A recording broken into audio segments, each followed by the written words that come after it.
Hey everybody, this is Leslie with ColourArte. I've been busy the last couple days getting ornaments ready for this show coming up for Art Hop tonight. We're going to do a little tree in the middle of our booth, a little tiny tree, a little wishing tree, and then put these custom ornaments on them. Some of you might have seen the videos I posted over the last weekend when I was experimenting for the first time and having to mass produce like 40, 50 of them for this tree. My process has gotten a lot better. I'm not priming the outside and just dumping the color in the middle. And I did film, I kept the camera on me and tried to film some excerpts as I was doing some of the pouring, which I'll do a little montage after tonight so I can post it up on Facebook for you guys.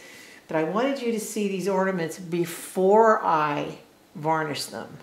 So what I've been doing, and I'm going to start with, this is absolutely stunning. And this is the matte, how it dries matte. This one's made with Irish Mist, black and gold, similar to the one I did in the video, only I literally took my cup and poured each section, let it run. It started to run down in here and then poured a little more and let it run. So I wasn't wasting as much paint. Yes, color dripped to the back, but that's okay. So what I did is I poured it, then I let it dry for about an hour. I sat it on those, still the best thing I can find so far is these 8-ounce salsa cups to drain. In about an hour, I picked them up. Some I caught faster than others. And where the drip marks formed little dots, I just kind of rubbed the color up in the middle with my finger and wiped it off. Kept it clean and then rubbed it again so it would cure with that. Then once it was completely dry, you can barely see it on here. I took one color, like you can just see I barely dry brushed some of the Irish Mist in the areas that would be clear, just so it has an illusion of a finished ornament. This still has a little, so you get these little marks on them and then you kind of have to pull them off. But that's okay. And then when the light's passing through these things, rather than fill them in with gold, I'm loving the idea of just letting the light pass through them. This one also has a little goober, and this one should be getting ready to dip. I had to varnish this, so I'm going to get that little goober off. But the color is just, I'm amazed. And these are the matte ones. It's got no varnish on it yet, and my fear is if I showed all of these to you once they're varnished, and we'll find out because I have a red one I'm going to put in the camera next, you may not see the shimmer of the paint as much because the lights are going to reflect how shiny the varnish is, and you wouldn't actually get to see the beautiful brilliance of these colors. So this is the one that's the Irish Mist, black and gold. This is one I did with, now I was still using the paint in this one very thin, as if I was paint pouring it. The difference is, instead of thinning down with so much water and silicone, you just add enough of the GAC 800 or the, I'm actually using GAC 800 and Liquitex pouring medium 50/50. Just adding a dash so it makes the paint, the vivid enamel a little bit more liquid. You can make your own vivid enamel by mixing our clear enamel with pigments, or you can buy the vivid enamel as is. We have 30, 40 colors now that are available on the website. And then I added just a couple drops of water until I could get the paint to actually flow. I wasn't trying to get it juicy like a typical paint pour. That's why I got such good coverage on this one, because the paint's a little bit thicker, and a more transparent coverage on this one because this was still some of my paint pouring paint left over from my cups. Again, it dripped on the back.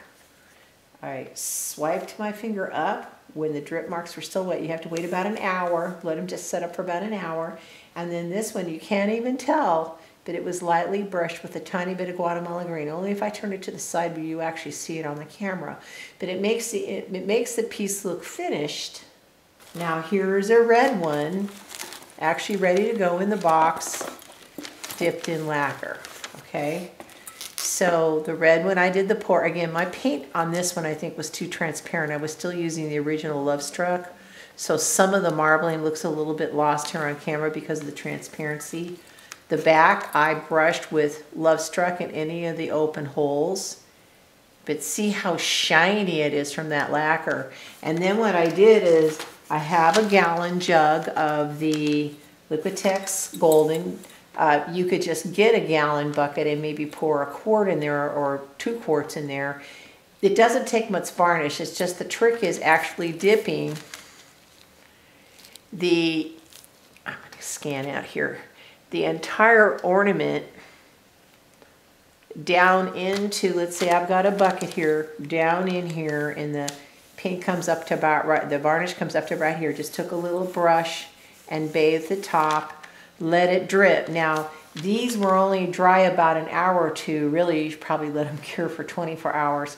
And dripping right back into the varnish gallon didn't hurt anything. The trick was letting them drip, drip, drip, drip, while the varnish stains clean and white. And as soon as you start to see one little tiny dab of pink in it, it's ready to come out and go on the hanger. Now I built a little PVC cube out of 1/2 inch PVC pipe and some couplers. I'll put a photo somewhere in this video so you guys are going to see the photo of my little ornament hanger thingy that I built. It'll dry about 10 ornaments on each side and then 2 on each side, so I can do 22 to 24 ornaments at once and let them dry. But this looks really gorgeous, completely finished, dipped in varnish. And because of the transparency, it's going to be beautiful under the lights. This is another one I did with Stargazer and Ginger Flower. Now that was the leftover color from my swipe that I did. So the paint was very, very thin. The next batch that I do with these colors, I think it's going to be a little bit richer. But you can see how that Stargazer just glows on the surface against that pink. So this is Stargazer, Ginger Flower, Black, and Egyptian Gold. I know I kept calling it Royal Gold, but our Egyptian Gold is actually a little bit deeper than what we've been selling in the past. It's a pretty gold. In the back, again, looks a little unfinished, but once this thing's dipped in varnish, it'll be nice. And I just brushed a little bit of Ginger Flower over the top of the clear parts. So once it's dipped, this piece is going to look completely finished. Now, here's some, remember how I said this is a little bit transparent? Which one was transparent? I guess that last one was transparent.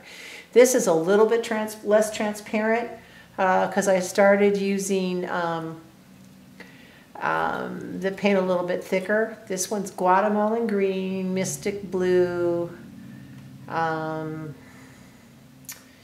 other color did I use? Black and Gold.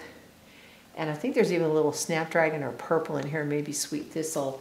Now this one is how the drip marks work if you don't get them when they're still wet and push them through. I'm going to have to pick these little pieces off before I finish up painting the back side of this. So I guess this is kind of example what not to do. I was so tired last night when I went to bed, I just didn't do it, and I'm really regretting because it's so much easier to smooth out the drip marks when they're wet. Here's another one, same color combination, but you can see how different every one of them turns. I think this one actually is Snapdragon, Sweet Thistle, a little bit of just the Guatemalan Green and Black and Gold. You can really see the Guatemalan Green, how it turned this really opalescent-y top here. It's amazing what paint pouring does because no two actually will ever look the same. Same color combination. I think this one might have had a touch more purple and Mystic Blue in it. And again, there's little goobers on the back. I'm getting ready to finish these up and take them, dip them in the varnish, and then take them down to the booth tonight. But I just wanted you guys to get a close-up. This one is all purple. I'm not sure what those little speckles came from. That's when I decided to take the silicone out. This is the first time I got these little bubbles that I don't like. I didn't get them in the green one. So I'm switching up. I mean, granted, if I want to do a paintbrush swipe, I'm going to need silicone. But just to do a pour, I just need the paint to move. It doesn't necessarily have to be that thin. I'm loving the opalescence on this one. It's a purple, but you can see where the little glimpse of the guatemalan green is catching that gold. And it just creates this really amazing opalescent look to these. Let's see if I got another one here. This one's more turquoise. You can tell there's more Mystic Bloom Guatemalan green in this, and just a tiny bit of the Snapdragon in here. I don't know. I'm thinking these colors are just absolutely amazing. So I thought what I do is just kind of inspire you with this little teaser video. I'll be doing some more videos this weekend of a more advanced pouring on the ornaments. Meanwhile, I have to go. Hope you have a great day. Talk to you soon. Bye.